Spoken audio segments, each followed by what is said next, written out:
Hello everyone, welcome to our channel Rama classes. जो मैंने कल चीजें बोली थी कि सबसे पहले आपको दो चीजें करनी है, अभी वीडियो को पॉज करके कमेंट सेक्शन में जाके प्रेजेंट लिखना है। And second thing, you have to join our 2 telegram channel CA foundation MCQ and Rama classes. So हमने कल के लेक्चर में डिस्कस किया था कि इकोनॉमिक्स क्या होता है, what is economics, what is micro economics, और हमने बहुत सारी चीजें जैसे डिसीजन मेकिंग क्या होता है, ये सब चीजें डिस्कस की थी। वो is called the father of economics and all. Today we are going to discuss regarding the nature of business economics. So हम डिस्कस करें उससे पहले आप आईसीआई ने जो मटेरियल प्रोवाइड किया है उसको साथ में लेके हम पढ़ेंगे। Okay, 1.6 page, okay, page number. Economic जो थियोरी है वो हाइपोथेटिकल है एंड सिंपलिस्टिक है। ये दो वर्ड मैंने क्यों लिखे है, बिकॉज हम एजम्पशन पे बेस्ड है, बट अगर हम रियल वर्ल्ड की बात करें तो वहाँ पे एजम्पशन नहीं चलते। हमें प्रैक्टिकल वर्ल्ड में जो हम फेस करते हैं वो हाइपोथेटिकल और सिंपलिस्टिक नहीं होते हैं, because it's too much complex, जो इनसे टोटली ऑपोजिट है। हाइपोथेटिकल का मतलब क्या होता है? कमेंट फास्ट यार, आपको कितना नॉलेज है मुझे भी तो पता चलना चाहिए। So not based on certain knowledge. Hypothetical का मतलब होता है not based on certain knowledge, and simplistic का मतलब तो हमें पता ही है, simple, in a very simple way. Okay, अब हम डिस्कस करते हैं कि nature of business economics line by line. Okay, what is business economics? Is a science. Business economics क्या है? साइंस है। मतलब कि जो मैनेजर्स हैं वो हमारे कंपनी के जो मैनेजर्स हैं वो स्ट्रेटेजीज बनाते हैं। क्यों बनाते हैं? जो कि प्री डिटरमाइंड मतलब क्या होता है कि पहले से तय किए हुए जो हमारे गोल्स हैं, ऑब्जेक्टिव्स हैं, वो हम फुलफिल कर पाए, इसलिए बिजनेस इकोनॉमिक्स के हम स्ट्रेटेजीज बनाते हैं और उसके बाद चेक करते हैं, वैलिडिटी चेक करते हैं कि हमने जो स्ट्रेटेजीज बनाई है वो कितनी ज्यादा परफेक्ट है।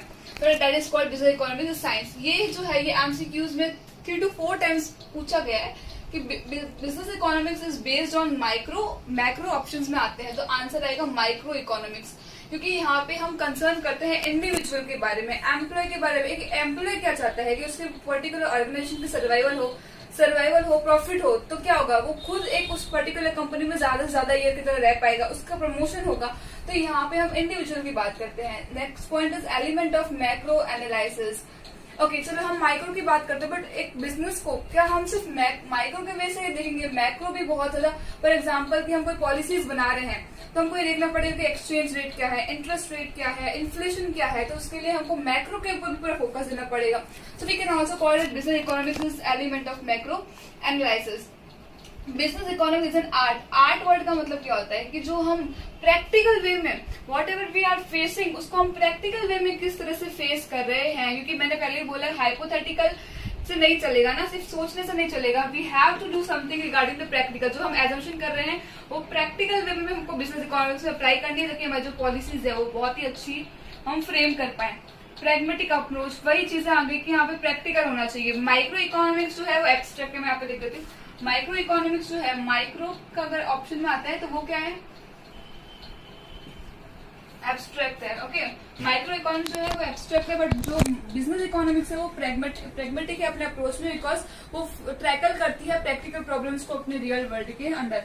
इंटरडिसिप्लिनरी इन नेचर, ये पॉइंट जो है वो हम बेसिकली में भी डिस्कस करने वाले हैं, क्योंकि हमको सारे ही टूल्स जो है स्टैटिस्टिक्स, इकोनोमेट्रिक्स, मैथमेटिक्स सबके साथ पे कोऑपरेट करके हम ये चीज हमने बेसिकली में पढ़ी है कि एक सीए के लिए कितना इम्पोर्टेंट है बीसीके, राइट? तो क्योंकि हमको सारे सब्जेक्ट्स को, ये सारे डिफरेंट टूल्स के साथ हमको स्टडी करनी है, so that we are incorporate with different tools, we analyze different tools. Okay, last point is normative in nature.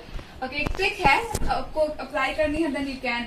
Okay, question बहुत सारे पूछे जाते हैं कि बताना है कि इनमें से कौन सा नॉर्मेटिव है, कौन सा पॉजिटिव है। पॉजिटिव तो हमको पता चल जाएगा because based on facts it called about what is in the present. But अगर हम बात करते हैं कि नॉर्मेटिव कैसे पता चलेगा, क्योंकि बहुत सारे स्टूडेंट्स को डाउट होता है, देन अगर क्वेश्चन के अंदर शुड बी है फिर और टू बी है, देन उसका मतलब वो नॉर्मेटिव है। हमें नॉर्मेटिव का पहले से माइंड में रखना है कि अगर क्वेश्चन में शुड बी या फिर ऑट टू बी है तो उसका मतलब नॉर्मेटिव है। बट अगर चारों ऑप्शन में किसी में भी शुड भी नहीं है और ऑट टू बी नहीं है, तो कैसे पता लगाना है कि वो नॉर्मेटिव है कि नहीं है? तो वो पता चलेगा कि क्वेश्चन फ्यूचर के बारे में कैसे डिस्कस कर रहा है। कोई भी क्वेश्चन अगर फ्यूचर के बारे में डिस्कस कर रहा है तो वो क्या हो जाएगा? नॉर्मेटिव। बट अगर वो फैक्ट्स के बारे में, वो फॉर एग्जाम्पल कोई क्वेश्चन दिया तो उसकी हमें ये चीज लगानी है कि शुड भी नहीं है और टू भी नहीं है, तो हम कैसे एनालाइज करेंगे कि वो क्वेश्चन फ्यूचर में हमारे लिए कितना अच्छा है और कितना बुरा है। अगर ये क्वेश्चन में दिखा रहा है then it should be a normative.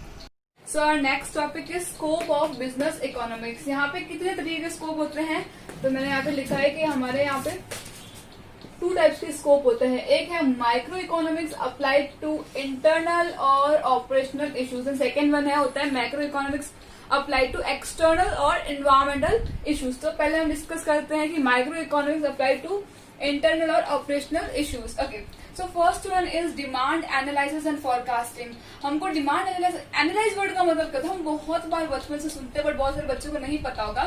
Analyse मतलब होता है रिजोल्यूशन इनटू सिंपल एलिमेंट। अगर मैं हिंदी में बोलूँ तो इसका मतलब होता है विश्लेषण करना, ओके, एनालाइज करना चीजों को।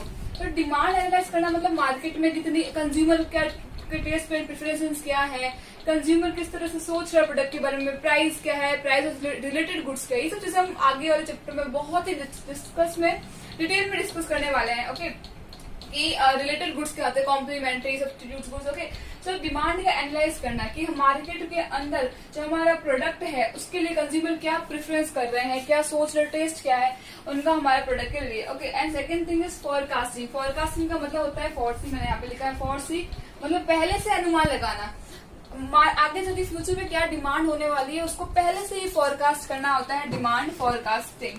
Okay, production and cost analysis. हर ये जो भी पर्टिकुलर फर्म होती है, बिजनेस होता है, वो चाहता है कि प्रोडक्शन एनालाइज करना, मतलब ऐसे, या फिर हम कैपिटल इंटेंसिव यूज कर सकते हैं या फिर हम लेबर इंटेंसिव यूज कर सकते हैं। तो ऐसा यूज करना जो कि चीपर हो और हमारे लिए कॉस्ट लाइन नहीं हो। तो इसके लिए हम क्या करेंगे, प्रोडक्शन का एनालाइज करेंगे कि हम कम से कम पैसों में अच्छे से अच्छे प्रोडक्ट बना सकें।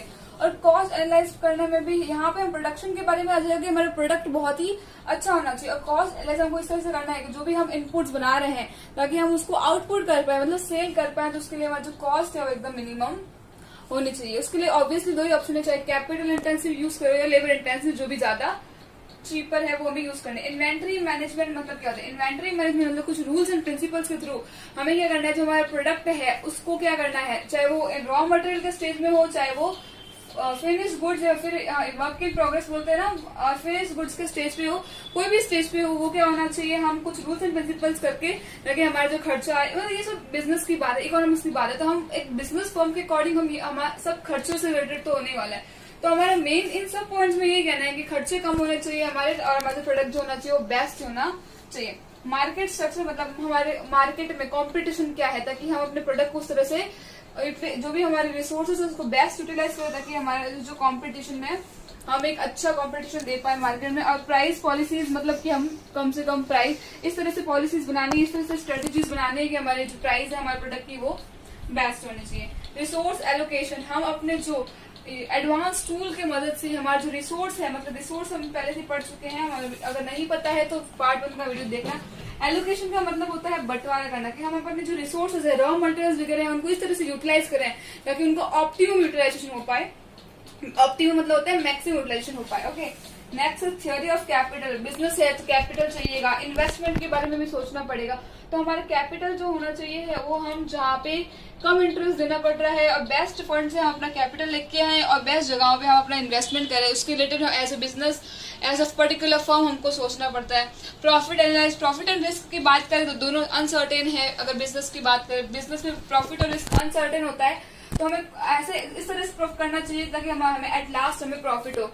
ऐसे फॉर्म हम ये कह सकते हैं कि प्रॉफिट या लॉस दोनों में से कुछ एक होना चाहिए, बट हमारा मोटिव क्या होता है कि प्रॉफिट। तो कुछ इस तरह से एनालाइज करना है हमें पॉलिसीज को ताकि हमको प्रॉफिट हो। फ्यूचर में हम चाहते क्या है, ओवरऑल हम चाहते तो प्रॉफिट ही है ना। एंड रिस्क एंड अनसर्टेनिटी, हमको कभी फॉर एग्जाम्पल कोई अर्थक्वेक आ गया या फिर इंटरनली एक्सटर्नल कोई भी कॉज की वजह से कोई अनसर्टेनिटी हो गई और रिस्क तो हो गया, तो हमें पहले से उसके लिए कुछ हमें स्ट्रेटेजी बनानी है कि अगर फ्यूचर में सडन कुछ हो गया तो हम उसके लिए वेल प्रिपेयर्ड रहे। तो इसमें आई थिंक और कुछ ज्यादा है नहीं, अगर कोई भी पर्टिकुलर टॉपिक यही आने वाला है कि 3 ऑप्शन में ये तो देंगे और पूछेंगे कि so, next topic is macro economics applied to external issue. ये स्कोप में सेकेंड पार्ट है। Okay, so type of economic system, कितने टाइप होते हैं इकोनॉमिक सिस्टम के? थोड़े ये फटाफट से क्वेश्चन है ना, कमेंट में टाइप करो तो कितना आपको नॉलेज है मुझे को भी पता चले। Okay, there are 3 types of economic system, socialist, capitalist and mixed. ये जो नेक्स्ट यूनिट है, unit 2, is totally on the economic system में क्या क्या उसमें मेरिट्स डिमेरिट्स वो हम सब डिस्कस करेंगे। So there are 3 stages. तो and second thing is stage of business cycle. Business cycle में boom, recession, contraction, expansion, peak, ये सब चीजें हम यहाँ पे डिस्कस करेंगे। जो भी जहाँ पे बिजनेस का इंटरनल कोई कंट्रोल नहीं होता ना, उसी को हम बोलते हैं एक्सटर्नल इश्यूज, जिससे हमारे इन्वायरमेंट, बिजनेस में इन्वायरमेंट इन्फ्लुएंस होते हैं, हमारे डिसीजन इन्फ्लुएंस होते हैं, पॉलिसीज इन्फ्लुएंस होती है, that are also comes in external. जो हमारे कंट्रोल में नहीं है उसे हम बोलते हैं एक्सटर्नल, बिजनेस के इंटरनल कंट्रोल में नहीं है। Second in general trends and national income, price, saving, investment, competition. Okay, general trends जो आते हैं, गवर्नमेंट की पॉलिसीज, बहुत तरीके की पॉलिसीज होती है, monetary, fiscal, competition, industrial policies, जो यहाँ पे गवर्नमेंट का रोल रहता है बिजनेस वहाँ पे कोई कंट्रोल नहीं कर सकते। फॉर एग्जांपल, गवर्नमेंट ने कोई, जैसे अब यहाँ पे अचानक से जीएसटी लेके आ गए थे, तो वहाँ पे बिजनेस को भी बहुत इफेक्ट हुआ, तो सबको इफेक्ट हुआ, तो वहाँ पे बिजनेस का कोई कंट्रोल नहीं है, दैट इज एक्सटर्नल इशूज। तो that is common government policy. Social and political environment, कुछ अगर कोई नेता ने कुछ ऐसा कुछ नया अपना रूल लेके आ गए, तो वहाँ पे ये बिजनेस इकोनॉमिक्स को उनके डिसीजन पे इन्फ्लुएंस आएगा, कुछ इफेक्ट होगा।